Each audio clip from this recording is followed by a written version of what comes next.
We straight ran up all the way to level 3 and see what's happening. And really, true enough, one of the helper got possessed when we were about to leave. And when she got possessed, everybody all didn't know what to do. Those helpers, whereby they were like her buddies, all sleeping within the same room, all were very scared because she starts to speak in a language whereby we don't understand. I really don't feel good like this. I'm getting a vibe. Is anyone here? What did you find? You are listening to Supernatural Confessions. We have this boarding house in Singapore. So this boarding house is something like a dormitory. So this dormitory will hold all those helpers, let's say from Indonesia, from Philippines, etc., for those maid agencies. So before those clients who actually wanted to get a helper from this agency, they will actually be ported into Singapore first to stay in this kind of dormitories. So we call them a boarding house lah. So this boarding house in the past, about 4 or 5 years ago, so we actually received this call from this, we call him the Kampong Chief because he's in charge of the whole boarding house. So he's in charge of the well-being of these helpers, he's in charge of the well-being of the entire place to make sure that all the water, they have clean water, they have good food, they are able to rest properly, etc. So what happened was that this boarding house, every year on this particular date, someone will commit suicide.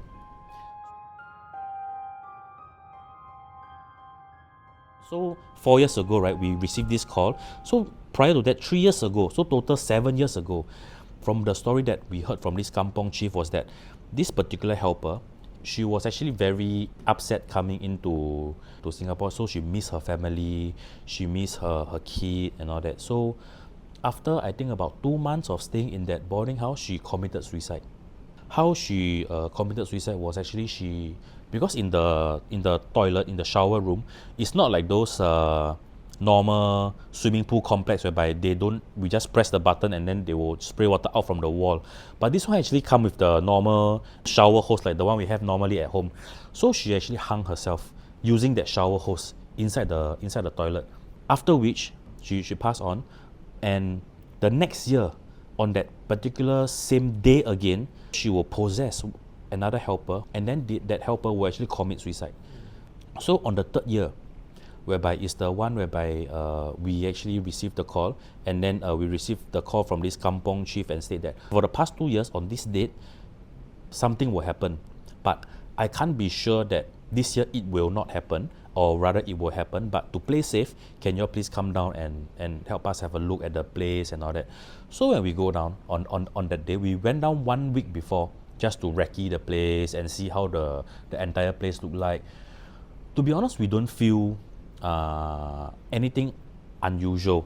But because the boarding house was actually quite ulu, so the behind are all forest areas. We went in the day, so we don't really feel anything unusual and all that. So we told the Kampong Chief, as of now, we can't really determine anything, but maybe on that day itself, we come down again on the actual day. So we went down very early in the morning, let's say 8 a.m. in the morning, we were there, we were preparing and all that, just in case something comes up, and then we are actually well prepared. So after which, it was about 1 o'clock in the afternoon, and then still nothing happened. And then we told the Kampong Chief, maybe it was just a coincidence, like 1 year, then after that the next year someone actually went down to commit suicide. Maybe it was just a coincidence. And when we were about to leave, we were about to start packing up to leave, one of the helper got possessed. So the whole boarding house, it has 3 levels. It has 3 levels, level 1, level 2, level 3. So the one that got possessed was at level 3. And then, because they actually went to split the different nationalities, so like level 3 was from Myanmar, then after that Indonesia, then Philippines. So they actually split the dormitory. So the shouting came from level 3, one of the bunk. We straight ran up all the way to level 3 and see what's happening. And really, true enough, one of the helper got possessed when we were about to leave. And when she got possessed, everybody all didn't know what to do. Those helpers, whereby they were like her buddies, all sleeping within the same room, all were very scared because she starts to speak in a language whereby we don't understand. It sounds like those in the old 90s where you use internet, you do for telecom, and then you so that kind of distorted. So I totally don't understand what she was talking about. But my master somehow or rather, he managed to understand what he was talking about. He told her to, okay, please come down, we are here to help. Please do not harm any of these innocent people here. If there's any request, do let us know. We are here to come in a peace treaty manner. So the helper was actually very, because she speaks in a language that I totally don't understand, so we only can depend on the master for translation. So she started to strangle her buddy. So at that point in time, we have no choice but we have to pull them apart. So imagine my size and two more other guys, we pin her down and then she still managed to stand up. As a girl, she still managed to stand up when we pin her down on the floor. Until we have no choice, really have to unlock her at the back and then make her kneel and unlock so that my master can chant some prayers and do some talisman, etc. So during that point in time, the other friend will actually take the whip, the Chinese whip, to go running around the entire estate to whip all the entrances, the staircase and all that, to actually seal the place so that no other so-called spirituals, when they hear like the cries and all that, will come and interfere into this matter. So my master actually chant some rituals, and then he then understand that why they are here to always possess certain particular person who are actually on this day. So they actually usually target the weakest among the whole entire group, which is the easiest to target. And then secondly, it was because the second lady who actually passed away during the first possession and committed suicide, her body was actually shipped back to Philippines. But unfortunately, it wasn't shipped back to the correct address. That's why she was very angry that the parents until today still don't know the whereabouts of her.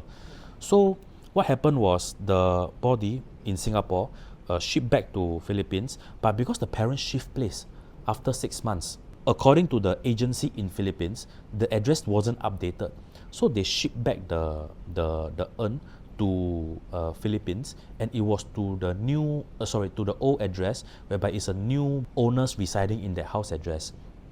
That's why she was very angry, and she said that the parents until today still don't know her whereabouts and all that. It has been a year and so, and then after that we said, okay, how about like this? We will help you to relocate your urn back to your parents. But as of now, I understand that you are very angry because it has been almost a year plus. So are we able to do something whereby we can help you at the same time you don't hurt any of the people here? So we come in a peace treaty manner. And she agreed. On top of that, we still give her another perks, is whereby we understand your loss, you wasn't intentional, you were actually being harmed in a way, you got possessed and you can't control yourself. So to seal off this matter, we will actually place a small little praying corner for you under the big tree at level 1. So that every year on this day, all the people here, including the Kampong Chief, will actually pray to you, give you offerings and all that, so that to let you have a good life lah. And she agreed. So after 30 minutes of the whole negotiation part, she actually left the body of the helper, and the helper went to deep sleep. So after which we actually managed to find the urn. So what happened is, it's a lucky thing, because the new owner of the place, which is the old address of the helper, they received the urn, but they don't know what to do. So they bury it under a tree in front of their house. And then the Philippine agency managed to locate the new address, which is a very, very lucky thing. And then they shipped back the whole thing, and then the case closed from there. But the first girl who killed herself, they all managed to trace her spirit, her soul. The original one we didn't manage to talk. I think probably she already left the premises after she, got her revenge or something like that. Because the next soul take over for her, then she left lah. Correct. Yeah, since then it was peaceful for today is this year is the 4th year already.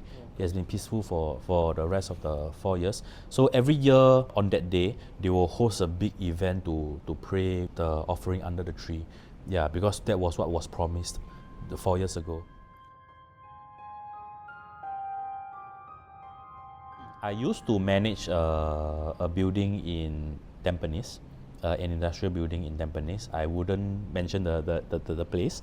So that stretch of road is very famous for people who drove at night and then seeing entities there, or they will always have like car accidents on a certain lunar 7th month, etc.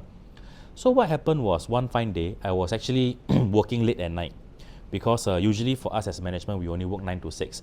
But because that night was one of the nights whereby it was actually the 7-month prayer. So most of the tauke, they will want to pray offerings during the 7th month, the first day. So I was there to do the help out to some of the tenants over there. So I stayed quite late. I remember it was until 11, because they started at 11 p.m. So I stayed until like almost 2 a.m. So once everything was done, so I was in my office, I prepared wanting to go off ready, but I need to go and pee first before I want to leave the place.